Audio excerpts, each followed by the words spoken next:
I like to do, and this is kind of my own way of doing ear candles, is I'll get a disposable pie plate and I'll take my scissors and just stab a hole in the middle of it.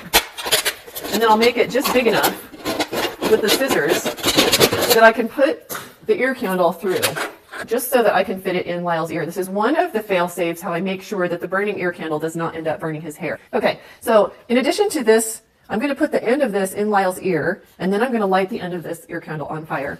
Just to be safe, we're going to actually cover up his hair, except for right where we need injure him.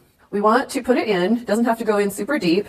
And how's that feel, Lyle? Feels great. Okay, it's not poking you? Nope. Now I'm going to flatten this down. I'm going to get this as close to his ear as possible. This is going to be one of the protections.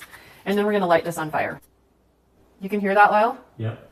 So we're going to let this candle burn down a few inches, but when it starts to flop over, we're going to want to cut it off. When it burns down a little bit, we want it to burn and have a nice big flame on it, because it's creating heat that is pulling earwax up and out of the ear. It's melting it, it's creating a vacuum, it's melting it, and it's pulling it actually up into the bottom part of this candle. And you're actually going to see it. We're going to actually show you the contents of Lyle's ear off.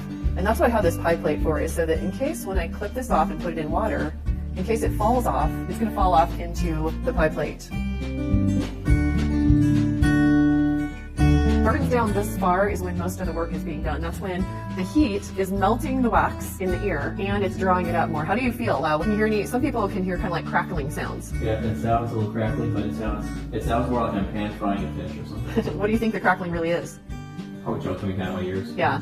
Okay, so now we're getting down to the bottom, and I'm starting to feel it on my fingers. So I'm going to grab the white part right here, and I'm going to carefully, you don't move, Lyle. I'm pulling it out here, and I'm going to douse this, but I'm going to save the white part. So we'll cut off the burned part, and then most ear candles have a wrapping, and you can just actually just unwrap it here.